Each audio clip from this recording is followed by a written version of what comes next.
Higher education is a complex landscape.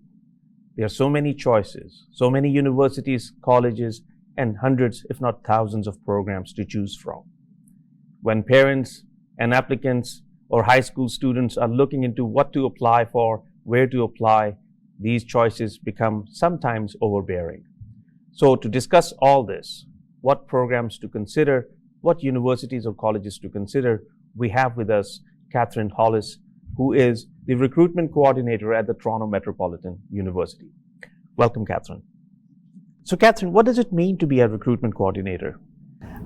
So to be a recruitment coordinator in such a large faculty in an even larger university is that I'm working with a lot of different families. I work with a lot of educators, which are teachers and guidance counselors, to help families find the right fit for them. Good. So you mentioned that big faculty and big university. So let me throw in some numbers for context. So you are at the Ted Rogers School of Management, Yes. correct? Yes. And by our last count, there were about 12,000 plus students in that Faculty of Management. Isn't it the largest Faculty of Management in Canada by numbers? It is. It's actually the largest English-speaking business program in Canada. So in this job, you're dealing with thousands of students, thousands of families. How do you deal with it? Like, what's the process? So we actually have quite a large team at Toronto Metropolitan University. We host tons of events for families to come onto campus, and we also go to schools as well. So we help students and families through the entire process, from the discovery phase to the application phase, and then making that final decision when you confirm your offer. So let's just, because a lot of people who are listening to us are new immigrants, people who may not have gone to university in Canada. So they may not even know the cycle, the application cycle. So let's take a step back. Yeah. And for the benefit of those parents who have to advise and help their children make the right decision, the first question is, when does the application process start for universities in Canada?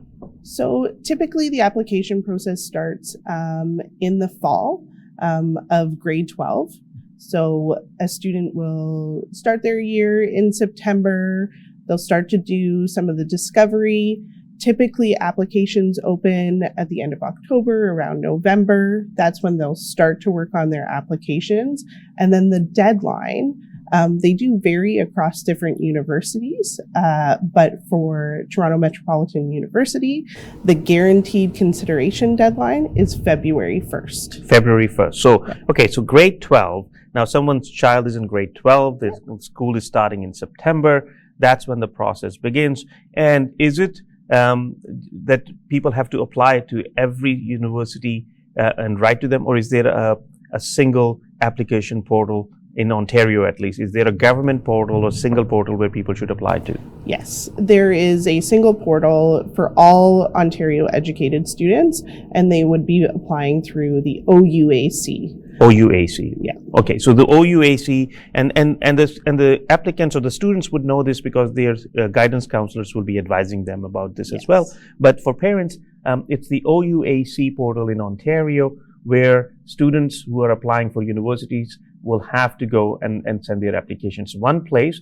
And then once you apply there, then you must be required to identify your priority. Maybe you want to go to this school versus that school. Yeah. Is that the case there? So students, when you sign up through the OUAC, there is a fee associated with that. How much is that fee? I believe it's $120. Okay. And is it the fee for every university you apply to, or is it just one-time fee? It's a one-time fee for up to 3 universities. Okay. If they want to apply for more than 3 universities or programs, there is an additional fee. Okay. Yeah. Good. So OUAC, you set up an account, and it's going to cost you $120, but it allows you to submit your application to at least 3 universities. But if you want to apply to maybe 4, 5, or 6, there will be additional costs, but you are not restricted to 3 only. You can apply to more. Yes, fantastic. Absolutely. So this is happening somewhere between September and February. And if you are interested in Toronto Metropolitan University, then you better apply by February 1st. Yes, there is some flexibility in there if there are circumstances where students apply after February 1st, if programs are still taking applications. But the February 1st deadline is for guaranteed consideration. Good. So we will review their application no matter what. Okay, so for parents, a guaranteed consideration doesn't mean a guaranteed admission. It means that you are guaranteed a review of the application. It wouldn't be that you came after deadline and hence we are unable to review your application. But please do not confuse it with guaranteed application, that in case you say we submitted the application before February 1st and admission is guaranteed. Admission is not guaranteed. There are criteria, and we'll discuss the criterion later. So now it's February 1st, you've applied, but let's say you missed the deadline and someone is interested in Toronto Metropolitan. What should they do? They can look online and see which programs are still accepting applications. Very few cases where we would cut off that acceptance. So when you say look online, is it OUAC or is it the university websites? They would have to look on the university website. So in Ontario, all of our universities have different deadlines and different types of considerations. Is it possible that someone applies after February, let's say in March, without knowing that the deadline has passed for that program at TMU? Is it possible that the system will still let you apply Absolutely. so they won't cut you off? So TMU deadlines are not OUAC deadlines. Exactly. So again, here's a point that in order for you to know what the application deadlines are, you have to go and visit the university website and see what those dates are. Absolutely, they can still apply. I would just suggest, again, that they look at the website to make sure that the program that they're interested in is still accepting applications. Good. So now the application is in, and February or March, it's gone. When do they hear back from, the university, or is it the OUAC portal that reaches back to them? Yeah. So they will be hearing back from the university, so the institution. They'll just need to be mindful that they have to activate their online identity. We have our own internal portal, so they can check the portal to see when they receive their offer letter. And offers typically at most universities go out on a rolling basis. So students can receive offers as early as December. In some circumstances, those are early offers, but they go out all the way up until April and May. Okay, so let's say somebody applied through OUAC to Toronto Metropolitan University just because they identified TMU. Will they receive a unique ID from the university? Will there be a student ID number or an applicant ID number? Yes, yeah. So right away you get an applicant ID number. Yeah. So the email address that the applicant has put in would be the primary mode of communication between the university and the student. So here again, you applied, you get a student ID or an applicant ID right away, and make sure that you have a reliable email address. Now I know, because I'm a parent of teenagers, that young students change their email addresses all the time. They've got the Gmail, the Hotmail, the other. Pick the most reliable email address, because that's the email address that you should keep, and that's the email address that the university, whichever university you will apply to, will be communicating you with. If you change your email addresses too frequently or change passwords too frequently, you may run the risk of not hearing back in time, because the university would have communicated to you by email, and if you're not checking it or you can't log into your email address, that's a problem and that's on you. So you get an applicant ID. Let's say it's a yes. Let's start with a yes. So the university said, Mr. Ms. So-and-so, welcome. TMU welcomes you to the university. Your classes will begin in September. In the meanwhile, and I think there's always in the meanwhile, because they haven't really graduated from high school yet. Yes. So what happens there? Like, they still have to do the grade 12, and there's still grades to be determined, because this consideration is happening on early grades, right? Yeah.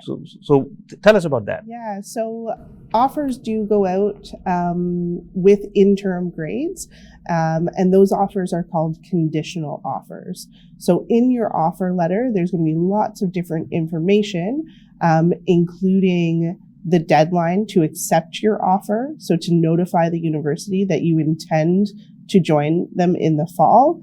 And then there's also going to be information about the minimum grade requirements that you need to maintain your offer, and then the required courses that you need to take and what grades you'll need to achieve in those required courses as well. Okay, so let's just be a little focused on this conversation. So you are at the Ted Rogers School of Management, and the Ted Rogers School of Management offers degrees in marketing, human resources, real estate, where I teach. Yeah. There's a specific set of courses that the university requires, and there's a limited number of courses. It's, I think, the best of 6, the top 6 grades, but you can't pick any 6 courses. They have to be some specific courses. So I think English and math and some other courses are very preferred. Could you tell us about those? Like from a Ted Rogers School of Management perspective, someone wants to get admitted and now they've got the conditional offer, but what courses they should take to be admitted to Ted Rogers School of Management? Absolutely. I'm going to break it down a little bit because there's a few things that we're talking about here. We're talking about competitive grades. Those are those top 6 grades. Correct. And that's that competitive average. And then your required courses. So for most of our programs within the Ted Rogers School of Management, you need your English course, and that's the 4U or M English course. And then you need 1 math. It's any of the 3 grade 12 maths for most of our programs.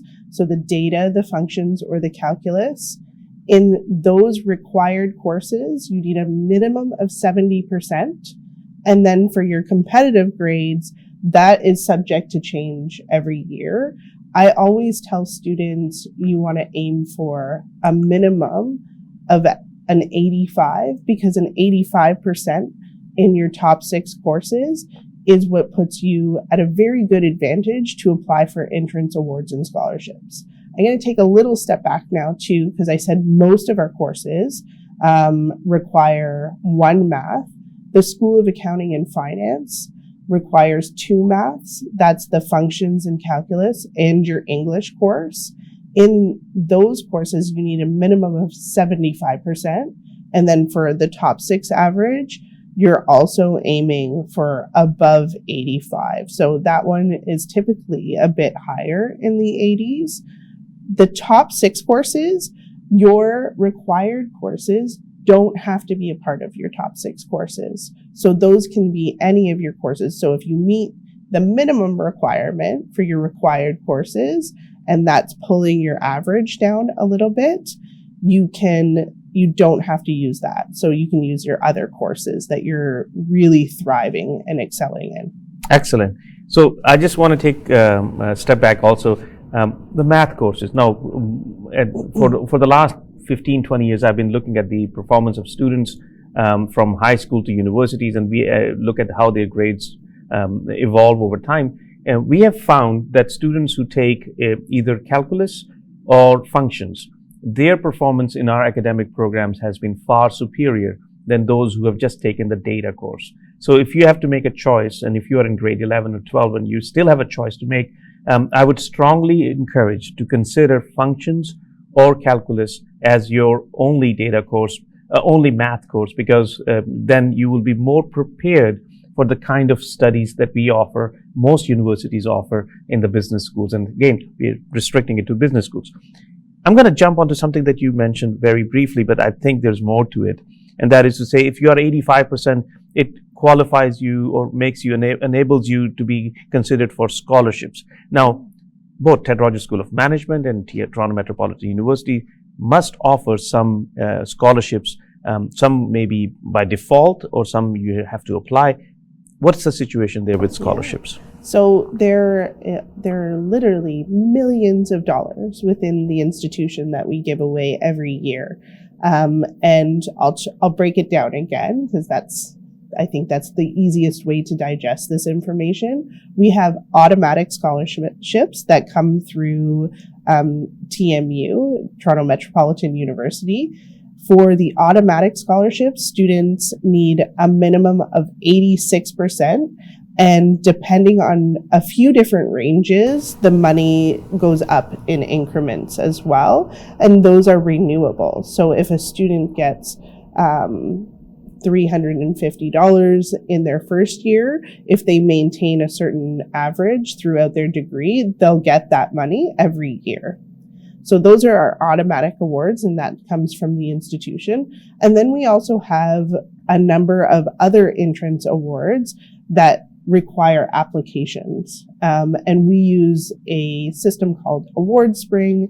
Students set up a profile in there, and then they're fed awards and scholarships that they are eligible for based on the information that is provided both by the university, so looking at their grades, and then by the information that's input into their profile. So the entrance awards, we have some prestigious awards that are up to $40,000. We have some Ted Rogers School of Management specific awards, and those are up to $10,000, and some of them are renewable for all 4 years. So a student could earn up to $40,000 again across their 4 years. And then we have some awards that have been established for equity deserving groups.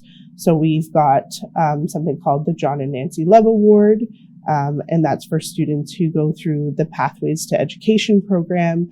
And we have another new scholarship from a donor. It's called the Yardy Scholarship, and that's for students who are first generation university students. So if they're the first to go to university in their family, they can apply for that award. Thank you. Now, I know a little bit about the Yardy Scholarship because I'm in the real estate department, and Yardy is a real estate firm, and they have been very supportive over the years, just like the Ted Rogers family who gave us funding. And I must remind you that the philanthropy that we are so blessed to have makes a humongous difference in the life of our students. I remember at the time when the Rogers family was considering this gift for the university, they insisted personally that the money should be spent in scholarships and funds. A greater portion should be for the benefit of students rather than spending it on something like a building or something like that. So Yardy, Rogers family, there's so many scholarships that the university offers. When I was an earlier professor in the retail management school, I remember that we had sometimes more scholarships than applicants. Now that's a secret. There are sometimes more scholarships available, and we go out and tell students, look, these scholarships are available. All it needs is your resume and a one-page letter why you should be considered. So there's so many opportunities at the university, and I'm attesting to it that sometimes for some scholarships, there are more scholarships opportunities available than applicants. So when you are encouraging your children to consider university, and when they are at the university, keep reminding them to look for scholarships, keep reminding them to keep applying, because there are millions of dollars that Toronto Metropolitan University offers to its students. There are millions, hundreds of millions of dollars that Ontario universities offer to students to undertake their studies. And if you think that you are an equity deserving group, let financial needs not be the reason that your children do not go to university. There's so many programs and support systems available at Toronto Metropolitan Universities and other universities that financial considerations or limitations should never be a hindrance to your children's receiving higher education. Now, having said that, I'm going to ask something that I should have asked earlier. I think there are about 25 public sector universities in Ontario. There are about 25, 30 public sector colleges. So there's a lot of choice, right? It's a big province, but lots of choice. Toronto Metropolitan University, you work there, I work there. So we are biased, but still a good question to ask is, why should students or parents consider TMU or Ted Rogers School of Management? Yeah. So I think there are plenty of reasons why parents and families should consider Toronto Metropolitan University. Something that I like to do with students when I'm working with them through the application process is to talk about values and goals. So I'm gonna kind of bring you through this as if we're positioning a student looking at their goals and values and what they want to accomplish. Toronto Metropolitan University is located right in the heart of downtown Toronto. So there are lots of employers that are constantly within our building hosting events and working directly with students in the classroom. There are lots of opportunities to engage in a vibrant student life. So we have lots of student clubs. And one thing that's really quite lovely about Toronto Metropolitan University and the Ted Rogers School of Management is our dedication to students and ensuring that students thrive. So through whether it's with our faculty members or our staff, everybody is there focused on making sure we have resources for students so that they succeed. Through awards, through support systems, career services, office hours. We have a dedicated student advising team who works with students to make sure that they have all of the information to register in classes or find additional supports that they need. Excellent. Now, these are all good considerations, and I hope that the parents have paid attention to. But if you are a student, an applicant in your grade 12, let me tell you this. Toronto Metropolitan University is the only university in Canada that comes with its own mall. You're right. Ted Rogers School of Management, which is the business school, is attached to the Eaton Center. That's more than 1 million square feet of shopping and food and all things that matter to young people. So yes, if you can find another school with a mall attached to it, let us know. But I think that's a big attraction. But more importantly, we are right downtown Toronto. The TMU, Toronto Metropolitan University, is right downtown Toronto. And why it matters is because there's 500,000 jobs right there. It's the biggest employment hub in Canada. So when you are studying here, you're not far removed from where the life is, where you will start your professional life. That's downtown Toronto. And that proximity to downtown Toronto carries a humongous benefit because you are in a passive way being customized to a future life that will involve coming to downtown, that will involve going through work and all that.